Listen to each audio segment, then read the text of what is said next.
오늘의 주요 뉴스 함께 살펴보겠습니다. 첫 번째 소식입니다. 국회 법제사법위원회는 오는 26일 윤석열 대통령 탄핵소추안 발의 요청 국민동의 청원 관련 청문회를 열 예정입니다. 이원석 검찰총장은 23일 청문회 불출석 사유서를 제출했습니다. 이 총장은 출석이 법치주의를 침해하고 검찰의 중립성과 공정성을 해칠 수 있다고 밝혔습니다. 그는 현재 진행 중인 수사에 관한 증언이 적절하지 않으며 국정감사 이외에는 국회에 출석하지 않아 왔다고 강조했습니다.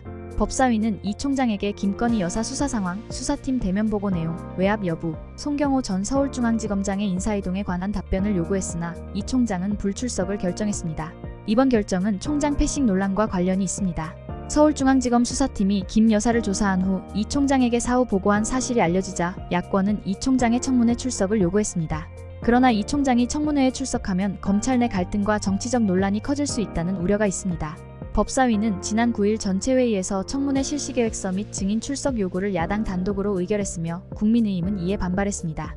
청문회 증인으로는 김건희 여사와 그녀의 모친, 도이치모터스 주가 조작 의혹의 권오수 전 회장, 최재형 목사 등이 포함되었습니다. 다음 뉴스입니다.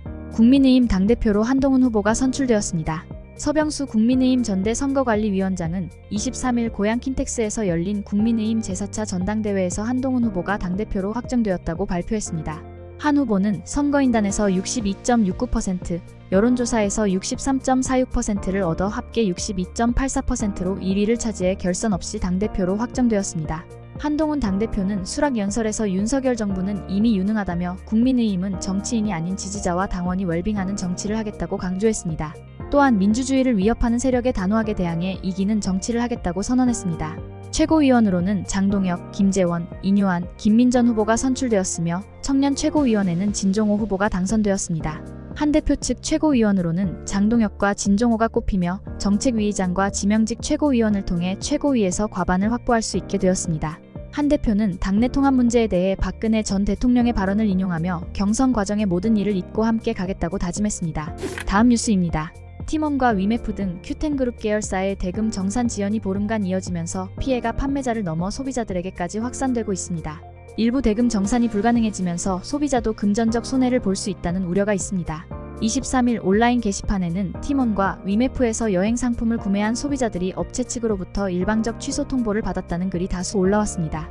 이는 정산 대금 지연 문제로 인해 여행 업체들이 상품 인도를 취소한 것입니다. 티몬과 위메프 같은 오픈마켓은 셀러와 소비자 사이를 중개하는데 정산 대금 지연으로 다수 셀러는 상품을 인도했지만 대금을 지급받지 못하는 상황이 발생했습니다. 특히 여행사는 수개월 전에 예약을 받고 추후 서비스를 제공하는 방식이라 정산 대금 지연 문제에 탄력적으로 대응할 수 있었습니다. 여행사들은 소비자에게 결제를 취소하고 환급을 요청하도록 안내하고 있지만 플랫폼에 문의가 쇄도하면서 소비자들은 결제 취소 요청조차 원활히 할 수 없는 상황입니다. 고객센터 전화 연결이 어려워 불만이 커지고 있으며 환불이 지연되고 있습니다. 유통업계에서는 이커머스의 고질적인 문제점이 드러났다는 지적이 나옵니다. 자금난을 넘기기 위해 대금 지급을 지연하는 방식이 문제라는 것입니다. 큐텐그룹의 경우 철수를 선언하는 업체가 늘어나면서 대금 지급 돌려막기에도 한계가 있을 것으로 보입니다. 현재 티몬과 위메프에서 여행사가 상품 판매를 중단했고 롯데백화점 등 대형 유통사도 차례로 철수했습니다. 이로 인해 정산 대금 지연 피해 금액이 수백억 원 규모로 커질 것으로 예상되며 소비자도 환불을 받지 못할 수 있다는 우려가 제기되고 있습니다. 지난달 티몬과 위메프 사용자는 각각 430만 명이 넘습니다. 다음 뉴스입니다. 다음 달 14일부터 급발진 의심 차량의 제조사가 사고 차량 관련 자료를 제출하지 않으면 차량에 결함이 있는 것으로 추정됩니다. 결함으로 추정되면 정부는 제작사에 강제 리콜 명령을 내릴 수 있으며 피해자는 민사소송에서 승소할 가능성이 커집니다. 국토교통부는 23일 국무회의에서 이러한 내용을 담은 자동차관리법 시행령 개정안이 의결되었다고 밝혔습니다.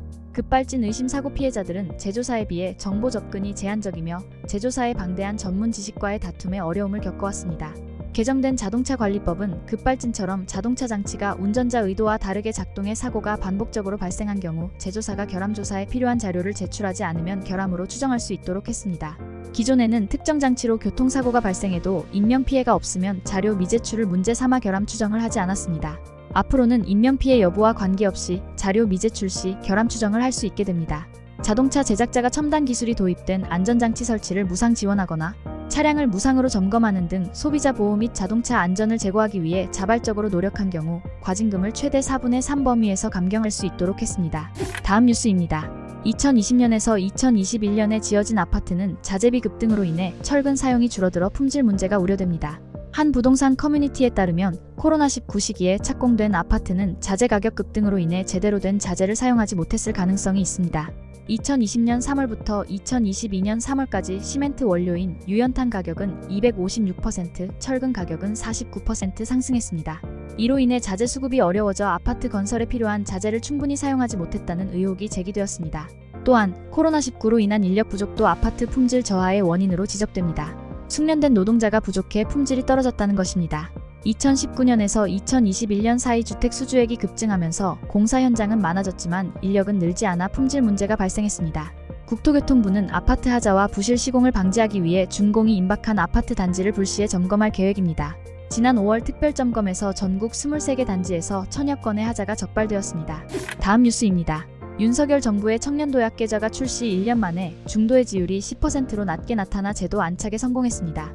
이는 은행권 1년 만기 적금 중도의 지율 55%보다 크게 낮은 수치입니다. 정부는 청년들의 고금리 적금 수요가 많다는 사실을 확인하고 청년도약 계좌에 성실히 납입한 청년에게 신용점수 가점을 부여하는 등 추가 인센티브를 제공할 계획입니다. 23일 금융위원회와 서민금융진흥원은 청년도약계좌 도입 1년을 맞아 성과와 향후 운영 방향을 논의하는 행사를 개최했습니다. 김소영 금융위 부위원장은 청년도약계좌가 청년의 자산 형성과 금융 여건 개선에 중요한 역할을 하겠다고 강조했습니다. 청년도약계좌는 연 6%대 금리에 월 최대 70만 원씩 5년 동안 납입할 수 있으며 5년간 최대 5천만 원의 목돈을 마련할 수 있습니다. 지난 1년간 133만 명이 가입했으며 청년층 약 600만 명 중 5명 중 1명꼴로 가입이 이루어졌습니다. 청년도약계좌 가입자에게는 2년 이상 가입하고 800만 원 이상 납입한 계좌 소유주에게 신용평가 점수를 510점 추가 부여할 계획입니다. 또한 긴급한 목돈 수요를 감안해 부분 인출 서비스도 도입될 예정입니다. 다음 뉴스입니다. 카멀라 해리스 부통령이 도널드 트럼프 전 대통령과의 양자 가상 대결에서 오차 범위 내에서 우위를 차지했다는 여론조사 결과가 23일 발표되었습니다. 로이터 통신과 여론조사 업체 입소스가 등록 유권자 1018명을 대상으로 실시한 조사에 따르면 해리스 부통령은 44%의 지지를 얻어 42%의 트럼프 전 대통령을 오차 범위 내에서 앞섰습니다. 이는 해리스 부통령이 트럼프 전 대통령을 앞선 첫 번째 사례입니다. 다자 가상 대결에서는 해리스 부통령이 42%, 트럼프 전 대통령이 38%, 무소속 로버트 F 케네디 주니어가 8%를 기록했습니다.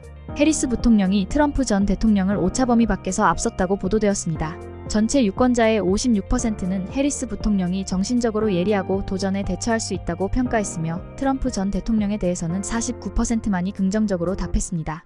트럼프 캠프의 토니 파브리지는 해리스 부통령의 지지율 상승을 해리스 허니문이라고 표현하며 이는 주류 언론의 긍정적 보도 때문이라고 분석했습니다.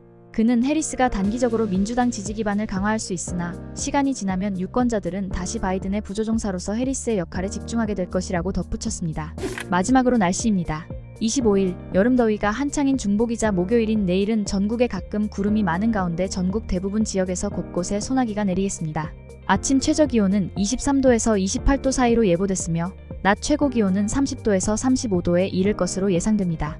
전국 대부분 지역에 폭염특보가 발효된 가운데 당분간 최고 체감온도가 33도 이상으로 올라 매우 무덥겠습니다.